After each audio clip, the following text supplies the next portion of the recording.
तो दोस्तों ये अभी रिसेंटली एक न्यूज आई है जिसका इम्पैक्ट 3-4 शेयर्स पे पड़ेगा, जिसमें अगर आप यहाँ पर न्यूज देखेंगे तो ईडी ने एक दुबई बेस्ड ऑपरेटर कम एफपीआई को रेड किया है और उसमें 581 करोड़ के आसपास के जो शेयर्स हैं उनको ब्लॉक कर लिया है, उनको फ्रीज कर दिया है। तो बेसिकली यहाँ पर ईडी ने रिलीज किया है कि हरिशंकर टिब्बरवाल ओन एंड ऑपरेट कर रहे थे इलीगल वेबसाइट्स में स्काई एक्सचेंज के थ्रू, और वहां से वो जो पैसा जनरेट कर रहे थे उसको स्टॉक मार्केट में एफपीआई रूट के थ्रू इन्वेस्ट कर रहे थे। अगर आप यहां पर देखेंगे एग्जैक्टली क्या न्यूज है, तो ईडी ने यहाँ पर ईडी ने फ्रोज किए 581 करोड़ के एसेट्स यहाँ पर एक कंपनी के, जहां पर जिसको ओन कर रहे थे हरिशंकर टिब्बरवाल, जो हवाला ऑपरेटर माने जा रहे हैं, यहाँ पर प्रोमोटर हैं, जो बेसिकली जो महादेव ऑनलाइन ऐप थी। अब ये इस पैसे का क्या कर रहे थे, तो ये बेसिकली इस पैसे को ऑनलाइन इलीगल जो तरीके से एफपीआई रूट के थ्रू स्टॉक मार्केट में इन्वेस्ट कर रहे थे। तो यहां पर देखेंगे through his Dubai based entity was investing the betting proceeds in Indian stock market through foreign portfolio investment route. तो ये इन्वेस्टमेंट हो रही थी बेसिकली जो महादेव ऐप का अभी बहुत ज्यादा स्कैम चल रहा था उसके रिगार्डिंग इन्होंने ईडी ने रेड की थी, जिसमें पता चला कि ये एफपीआई रूट के थ्रू वो जो जितनी भी इलीगल एक्टिविटीज के थ्रू उन्होंने पैसा कमाया था उसको एफपीआई रूट के थ्रू ऑपरेटर की तरह एफपीआई में इन्वेस्ट कर रहे थे स्टॉक्स में। अब बात आती है कि किन स्टॉक्स में ये इन्वेस्टमेंट हो रही थी, क्योंकि वो बहुत ज्यादा इंपॉर्टेंट यहां पर हो जाएगा। किन स्टॉक्स में इन्वेस्टमेंट हो रही थी वो डिटेल्स भी यहां पर है। तो बेसिकली ये कंपनी का जो नाम है वो जेनिथ डीएमसी नाम से ये कंपनी है जिसको ये चला रहे थे, जिसमें ये सारी चीजें निकल कर आ रही थी। तो कंपनी यहां पर देखेंगे तो Zenith multi trading DMC one of the companies promoted by Tibrewal. यहां पर अगर हम इन कंपनीज के बारे में बात करें तो ये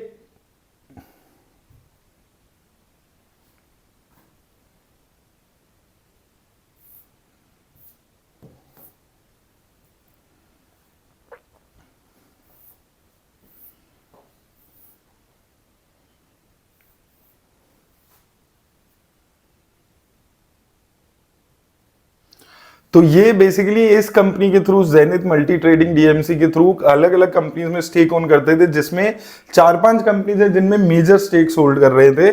Servotech power system, Gensol engineering, Pritika auto, Balu forge और स्टार होल्डिंग फाइनेंस, इन कंपनीज में मेजर स्टेक यहां पर होल्ड कर रहे थे, जिसमें लगभग 1% से ज्यादा का स्टेक यहां पर है। तो अगर हम डिटेल में देखते हैं, एक बार देख लेते हैं कि ये कंपनी जो है जेनिथ मल्टी ट्रेडिंग ये किस किस कंपनी में अपना पैसा ओन करती है।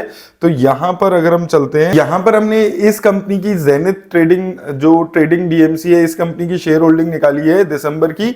तो यहां पर इस कंपनी ने सर्वोटेक पावर सिस्टम्स में लगभग 88 करोड़ रुपए के पैसे यहां पर लगाए हुए, 4.8% ओन करते हैं। जेंसोल इंजीनियरिंग में 1.64% होल्डिंग है, 64 करोड़ की इन्वेस्टमेंट है।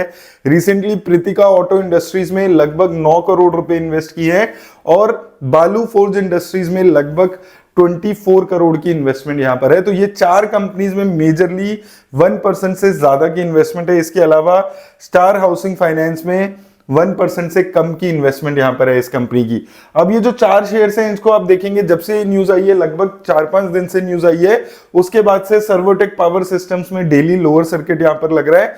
शेयर आप देखेंगे जब से ये न्यूज आई है उसके बाद से 100 रुपए से लगभग 86 रुपीस के आसपास आ गया है। दूसरा जेंसोल इंजीनियरिंग में यहां पर देखने को मिली है सेम चीज। जेंसोल इंजीनियरिंग के शेयर में भी सिमिलर चीज देखने को मिली है। जब से ये न्यूज आई है लगभग ये शेयर 1300 के आसपास पहुंच गया था और अभी 1000 रुपीस के आसपास यहां पर आ गया है। बालू फोर्ज की बात कर लें तो यहां पर भी आप देखेंगे ये शेयर में भी गिरावट देखने को मिली है, 282 रुपीज से 200 रुपए के आसपास आ गया है। तो ये सभी शेयर्स में गिरावट देखने को मिली है जब से ये न्यूज मार्केट में आउट हुई है। लास्ट वीक की न्यूज आई थी और उसके बाद से जो 4 पर्टिकुलर शेयर्स हैं जिसमें ज्यादा इन्वेस्टमेंट है उनमें लगातार गिरावट देखने को मिल रही है। तो अगर आप इन 4 शेयर्स में पैसा लगा रहे हैं, क्योंकि मेरे पास सवाल आ रहे थे इन 4 शेयर से रिलेटेड, तो देखिए आपको एक चीज समझनी है कि स्टॉक मार्केट में अलग अलग ऑपरेटर्स ये काम यहां पर कर रहे हैं। आपको अभी भी कंपनी के फंडामेंटल्स कैसे हैं वो देखना बहुत ज्यादा जरूरी है। क्या उसके फंडामेंटल स्टैंड आउट करते हैं और आने वाले टाइम में ग्रोथ हो सकती है, उस चीज को देखकर आपको इन्वेस्ट करना है। हो सकता है इनमें से कुछ कंपनीज में इस नेगेटिविटी के बाद एक इन्वेस्टमेंट की भी अच्छी अपॉर्चुनिटी हो, तो उस चीज को आपको समझना है। और इस न्यूज से बेसिकली मैं यहां पर ये बताना चाहता हूं कि कैसे ऑपरेटर्स गेम खेलते हैं और कैसे इलीगल पैसा स्टॉक मार्केट के थ्रू स्टॉक इन्वेस्ट होता है इंडिया में वापस। तो बेसिकली इंडिया से कमाया हुआ पैसा बाहर गया, दुबई में एक एंटिटी बनाई, उस एंटिटी से फिर इंडिया की ही मार्केट में पैसा इन्वेस्ट कर दिया ऑपरेटर गेम के थ्रू, और इन स्टॉक्स को फिर बढ़ाया जाता है, घटाया जाता है और उस तरीके से पैसा कमाया जाता है।